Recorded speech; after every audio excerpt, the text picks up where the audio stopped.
اور ان لوگوں نے نئی عمارتیں بناکر اور قسم قسم کے باغات لگا کر اس شہر کو پہلے سے بھی زیادہ خوبصورت اور بارونق بنا دیا۔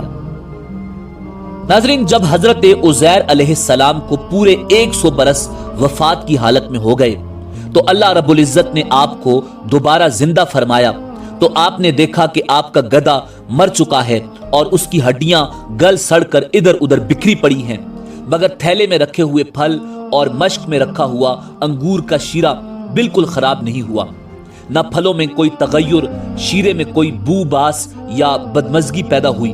اور آپ نے یہ بھی دیکھا کہ اب بھی آپ کے سر اور داڑھی کے بال کالے ہیں اور آپ کی عمر وہی 40 برس ہے۔ آپ حیران ہو کر سوچ بچار میں پڑے ہوئے تھے کہ آپ پر وحی اتری اور اللہ رب العزت نے آپ سے دریافت فرمایا کہ اے عزیر، آپ کتنے دنوں تک یہاں رہے؟ تو آپ نے خیال کر کے کہا کہ میں صبح کے وقت سویا تھا اور اب عصر کا وقت ہو گیا ہے۔ یہ جواب دیا کہ میں دن بھر یا دن بھر سے کچھ کم سوتا رہا۔ تو اللہ تعالیٰ نے فرمایا کہ نہیں اے عزیر، تم پورے 100 برس یہاں ٹھہرے رہے، اب تم ہماری قدرت کا نظارہ کرنے کے لیے ذرا اپنے گدھے کو دیکھو کہ اس کی ہڈیاں گل سڑ کر بکھر چکی ہیں، اور اپنے کھانے پینے کی چیزوں پر نظر ڈالو کہ ان میں کوئی خرابی اور بگاڑ نہیں۔ پھر ارشاد فرمایا کہ اے عزیر، اب تم دیکھو کہ کس طرح ہم ان ہڈیوں کو اٹھا کر ان پر گوشت پوست چڑھا کر اس گدھے کو زندہ کرتے ہیں۔ چنانچہ حضرت عزیر علیہ السلام نے دیکھا کہ اچانک بکھری ہوئی ہڈیوں میں حرکت پیدا ہوئی اور ایک دم تمام ہڈیاں جمع ہو کر اپنے اپنے جوڑ سے مل کر گدھے کا ڈھانچہ بن گیا، اور لمحہ بھر میں اس ڈھانچے پر گوشت پوست بھی چڑھ گیا اور گدھا زندہ ہو کر اپنی بولی بولنے لگا۔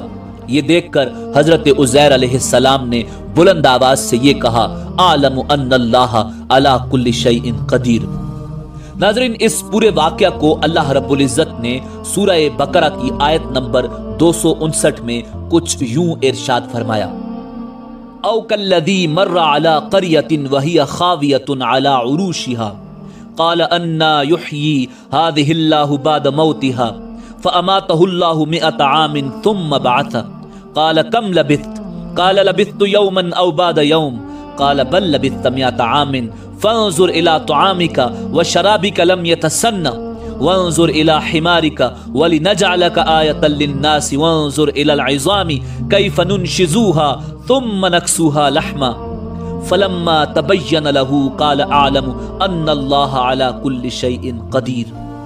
یا اس شخص کی مانند کہ جس کا گزر اس بستی پر ہوا جو چھت کے بل اوندھی پڑی ہوئی تھی، وہ کہنے لگا کہ اس کی موت کے بعد اللہ تعالیٰ اسے کس طرح زندہ کرے گا، تو اللہ تعالیٰ نے اسے مار دیا 100 سال کے لیے۔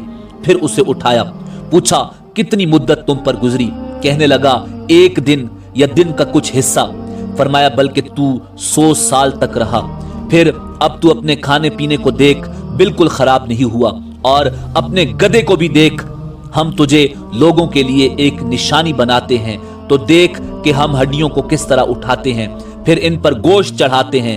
جب یہ سب ظاہر ہو چکا تو کہنے لگا میں جانتا ہوں اللہ تعالیٰ ہر چیز پر قادر ہے۔ ناظرین، روایات کے مطابق اس کے بعد حضرت عزیر علیہ السلام شہر کا دورہ فرماتے ہوئے اس جگہ پہنچ گئے جہاں 100 برس پہلے آپ کا مکان تھا، تو نہ کسی نے آپ کو پہچانا نہ آپ نے کسی کو پہچانا۔ ہاں البتہ یہ دیکھا کہ ایک بہت ہی بوڑھی اور اپاہج عورت مکان کے پاس بیٹھی ہے جس نے اپنے بچپن میں حضرت عزیر علیہ السلام کو دیکھا تھا۔ آپ نے اس سے پوچھا کہ کیا یہی عزیر کا مکان ہے؟ تو اس نے جواب دیا کہ جی ہاں۔ پھر بڑھیا نے کہا کہ عزیر کا کیوں پوچھا؟ ان کو تو 100 برس ہو گئے کہ وہ بالکل ہی لاپتہ ہو چکے ہیں۔ یہ کہہ کر بڑھیا رونے لگی تو آپ نے فرمایا کہ اے بڑھیا، میں ہی عزیر ہوں۔ تو بڑھیا نے کہا سبحان اللہ، آپ کیسے عزیر ہو سکتے ہیں؟ آپ نے فرمایا کہ اے بڑھیا، مجھ کو اللہ تعالیٰ نے 100 برس مردہ رکھا، پھر مجھ کو زندہ فرما دیا اور میں اپنے گھر آ گیا ہوں۔ تو بڑھیا نے کہا کہ حضرت عزیر تو ایسے با کمال تھے کہ ان کی ہر دعا قبول ہوتی تھی۔ اگر آپ واقعی حضرت عزیر ہیں تو میرے لیے دعا کیجئے کہ میری آنکھوں میں روشنی آ جائے اور میرا فالج اچھا ہو جائے۔ حضرت عزیر علیہ السلام نے دعا فرمائی تو بڑھیا کی آنکھیں ٹھیک ہو گئیں اور اس کا فالج بھی ٹھیک ہو گیا۔ پھر اس نے غور سے آپ کو دیکھا تو پہچان لیا اور بول اٹھی کہ میں شہادت دیتی ہوں کہ آپ یقیناً حضرت عزیر علیہ السلام ہی ہیں۔ پھر وہ بڑھیا آپ کو لے کر بنی اسرائیل کے محلے میں گئی۔ اتفاق سے وہ سب لوگ ایک مجلس میں جمع تھے اور اسی مجلس میں آپ کا بیٹا بھی موجود تھا جو 118 برس کا ہو چکا تھا، اور آپ کے چند پوتے بھی تھے جو سب بظاہر بوڑھے ہو چکے تھے اور سب کے سب بظاہر حضرت عزیر علیہ نبینا علیہ السلام سے بڑے تھے۔ بڑھیا نے مجلس میں شہادت دی اور اعلان کیا کہ اے لوگو، بلا شبہ یہ حضرت عزیر ہی ہیں، مگر کسی نے بڑھیا کی بات کو صحیح نہیں مانا۔ اتنے میں ان کے بیٹے نے کہا، میرے باپ کے دونوں کندھوں کے درمیان ایک کالے رنگ کا مسا تھا، اللہ رب العزت کی قدرت کاملہ پہ قربان جائیں۔ حضرت عزیر علیہ السلام نے اپنا کرتا اتار کر دکھایا تو وہ مسا موجود تھا۔ پھر لوگوں نے کہا، حضرت عزیر کو تو تورات زبانی یاد تھی، اگر آپ عزیر ہیں تو زبانی تورات پڑھ کر سنائیے۔ آپ نے بغیر کسی جھجک کے فوراً پوری تورات پڑھ کر سنا دی۔ بخت نصر بادشاہ نے بیت المقدس کو تباہ کرتے وقت 40,000 تورات کے عالموں کو چن چن کر قتل کر دیا تھا، اور تورات کی کوئی جلد بھی اس نے زمین پر باقی نہیں چھوڑی تھی۔ اب یہ سوال پیدا ہوا کہ حضرت عزیر نے تورات صحیح پڑھی ہے یا نہیں۔ ایک آدمی نے کہا، میں نے اپنے باپ سے سنا کہ جس دن ہم لوگوں کو بخت نصر نے گرفتار کیا تھا، اس دن ایک ویرانے میں ایک انگور کی بیل کی جڑ میں تورات کی ایک جلد دفن کر دی گئی تھی۔ اگر تم لوگ میرے دادا کے انگور کی جگہ کے نشاندہی کر دو تو میں تورات کی ایک جلد برآمد کر دوں گا۔ اس وقت پتہ چل جائے گا کہ حضرت عزیر نے جو تورات پڑھی ہے وہ صحیح ہے یا نہیں۔ ناظرین، لوگوں نے تلاش کر کے زمین کھود کر تورات کی جلد نکال لی تو وہ حرف بحرف حضرت عزیر کی زبانی یاد کی ہوئی تورات کے مطابق تھی۔ یہ عجیب و غریب اور حیرت انگیز ماجرا دیکھ کر سب لوگوں نے ایک زبان ہو کر یہ کہنا شروع کر دیا کہ بے شک عزیر یہی ہیں اور یقیناً یہ خدا کے بیٹے ہیں۔